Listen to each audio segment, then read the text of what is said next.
Dites, vous voulez que je vous dise, même si je devine que vous en fichez complètement, il me semble que ce qui nous rapproche est toujours plus important que ce qui nous sépare. Voilà. Et j'en tiens pour preuve une petite scène de vie que j'ai cueillie dans le TGV il y a une poignée de jours. À Toulouse, il y a un jeune qui avait pris place à 2 rangs devant moi. Bah, je suppose que vous avez bien entendu les guillemets que j'ai mis à jeune. Ouais, parce que, en fait, l'âge n'a rien à voir dans l'affaire. C'est-à-dire, c'était surtout pour vous décrire l'allure, tu sais, l'allure. Le survêtement lycra flamboyant, la casquette dérapante, la chaîne en or, et puis alors surtout l'énorme casque à musique là sur les oreilles. Voilà. Ça, c'est la signature du John, vous voyez, si j'ai bien compris. Voilà.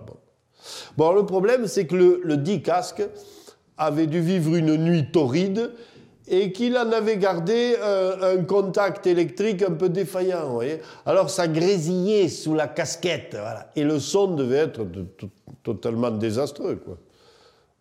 Bon. Personnellement, je n'entends pas trop la différence entre le rap grésillant et le rap haute fidélité. Mais enfin, apparemment, mon John, là, c'était un expert. Ce qui fait qu'il a essayé de... Enfin bon, il y a eu plusieurs tentatives de réparation, aussi peu efficaces qu'elles étaient viriles, disons. Et puis il a rejeté le casque, autrefois tant aimé, en lançant à haute et intelligible voix dans le wagon, là, un sonore et très gracieux. « Ouais, fils de pute, va !» Bon, je vous dois la vérité, ça a fait son petit effet quand même. Oui, c'est-à-dire que nous étions en première classe. Oui.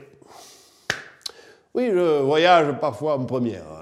Alors, ne me regardez pas comme vous zioterez Mélenchon qui ferait ses courses chez Fauchon, vous voyez. Hein, vous savez aussi bien que moi qu'à de nos jours, en 2 ou 3 clics, là, on peut dégoter des billets qui sont sensiblement du même prix en première qu'en seconde, c'est pas moins cher, enfin bon.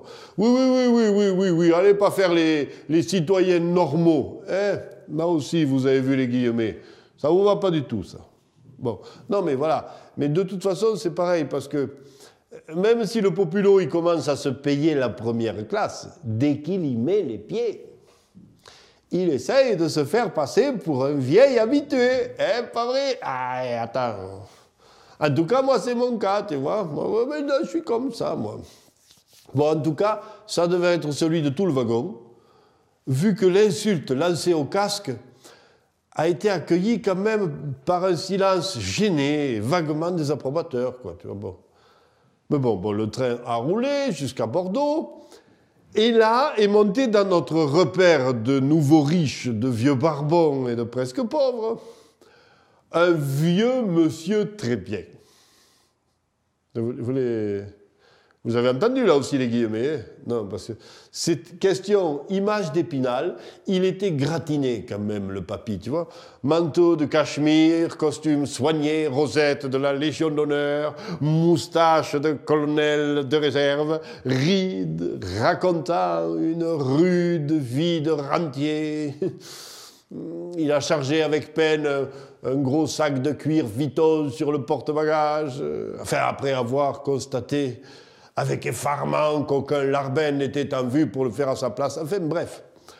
Vous voyez, un délice de vieille France. Voilà, l'archétype d'aristocrate vaguement décadent, quand même. Voilà. Charles-Louis-Napoléon, vicomte de la voiture 12, archiduc ferroviaire, ça n'aurait pas fait mieux, vous voyez, hein, voilà. Et avant de prendre place sur son trône, Sa Majesté a jeté un coup d'œil circulaire sur ces sujets, et c'est là qu'il a vu l'amateur des œuvres lyriques de NTM. Tu vois ? Alors, dans un film, je te jure, il y aurait eu un arrêt sur image. Je veux dire, et Louis de Bourbon des chemins de fer a fait tomber du haut de son mètre 62 une avalanche de muets reproches, bien sûr, sur le représentant de la populace banlieusarde, là, un peu trop voyante. et il s'est figé dans une pose, tu sais, digne d'un portrait sur pied de David, le peintre, pas le chanteur. Seulement voilà, on n'était pas dans un film. Et notre train était reparti, il avait pris de la vitesse. Il y a eu un hoquet rageur et complètement imprévisible des voies qui a fait chuter la statue du commandeur. Vous voyez, et comme la loi de la gravité universelle est quand même taquine, elle l'a projeté tout droit sur l'ennemi héréditaire à la gourmande gourmette. Vous voyez, alors l'autre, qui craignait probablement, et à juste raison, d'être écrasé par le poids de l'aristocratie, n'a eu que le temps d'ouvrir les bras pour amortir le choc. Et c'est comme ça que j'ai eu devant moi. Ah, quelle merveilleuse image, quel sublime symbole. Le caïd de Neuilly et l'auguste représentant du 9-3, enlacés dans les bras l'un de l'autre, froissant sans vergogne leur Dior et leur Taccini de cérémonie, hein, pour se faire un gros câlin ferroviaire. Voilà. Et le mieux, c'est que dans son élan involontaire, en se voyant choir sans avoir le choix, mon amateur de littré, là, mon probable académicien au langage châtié, mon amateur de golf, de bridge, de Lacoste, mon colonel de réserve, expert en poésie classique, il s'est fendu d'un spontané et magnifique, je vous jure, « Ah, putain de bordel de merde !»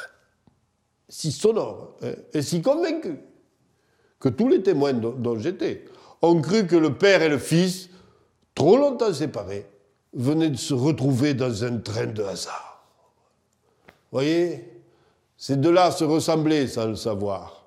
Et donc, décidément, ce qui nous rapproche est quand même plus important que ce qui nous éloigne.